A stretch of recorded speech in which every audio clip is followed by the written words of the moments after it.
हे मारा यूट्यूबना वाला मित्रों सवारना जय श्री कृष्ण। बे भाईओनी वार्ता है। बे भाई था। एक भाई बहुत धार्मिक आध्यात्मिक अपने मेडिटेशन योगा करवा वाळो, एक भाई छेल बटाव खर्चार ने बिल्कुल एनी मस्ती में जीवा वाळो होय तो एक भाई मेडिटेशन करे आध्यात्मिक करे आ बधुं भगवाननुं नाम ले ने बधुं करे। बीजो भाई क्लब में जाए रूपिया उड़ावे जलसा करे गंदा धंधा करे कैबरे डांस में जाए बधुं जाए रूपिया गमे त्या उड़ावे।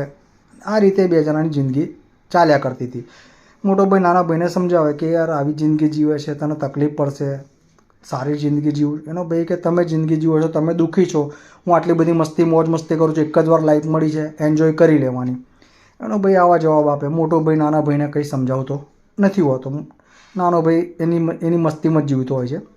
एक समयनी वात छे, मोटो भाई आवतो होय छे, चालतो चालतो अने एना रस्तामां एना एक खिल्ली वागी जाय छे। खिल्ली वागी जाय छे, बहु लोही નીકળે छे, बहु लोही નીકળે छे।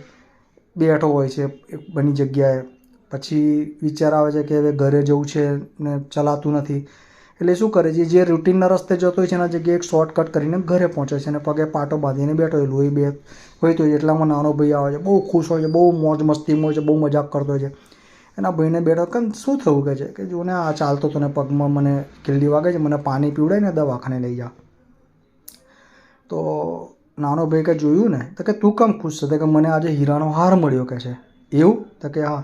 એટલે મોટા ભાઈને થાય યાર હું આટલું બધું ભગવત નામ દઉં છું, આટલું બધું કરું છું, યોગા બોગા બધું જ એકદમ દિલથી કરું છું ને મારી જોડે જ કમાઉં, ચાલો કાલે આપણે બે ભાઈઓ જ્યોતિષને બતાવવા જોઈએ। તે બહુ જાણકાર જ્યોતિષ હોય છે, બે ભાઈઓ જાય છે જન્મ કુંડલીને પોતાની ને જ્યોતિષને બતાવવા છે। પહેલાં મોટા ભાઈની જન્મ કુંડલી જુએ છે તો કે આ ભાઈ તો મરી ગયો છે કે છે, આની કુંડલી શું જોવાની, આ તો મરી ગયો છે કે।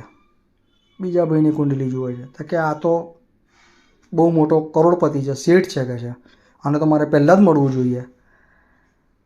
મોટો ભાઈ કહે છે કે તમે જે કુંડલી જોઈ ને એ હું જીવું છું અને જે તમે કહો છો ને કરોડપતિ શેઠ છે બનવો અત્યારે હોવો જોઈએ એ આ છે। જ્યોતિષને પૂછે છે કે કમ આવું?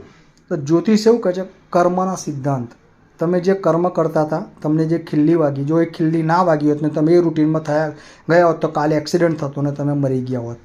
અને તું એ તારા ગ્રહો એવા હતા કે તું રાજા બને એવો હતો, પણ તે જે કર્મ કર્યા એટલે તને હીરાના હારમાં પતી ગયું। એટલે કહેવાનો મતલબ કર્મના ફળ પ્રમાણે તમારા સારા કર્મ હોય ને તો તમારા પર મોટી ઘાત આવવાની હોય ને તો નાનામાં પતી જાય, અને તમે ખરાબ કર્મ કરતો હોય ને તો તમને મોટી સિદ્ધિ હાસિલ થવાની હોય ને ઓછામાં પતી જાય। આટલું કહીને મારા વિડીયોને પૂર્ણ વિરામ કરું છું। મારા વિડીયોને લાઇક શેર સબસ્ક્રાઈબ કરજો। જય શ્રી કૃષ્ણ।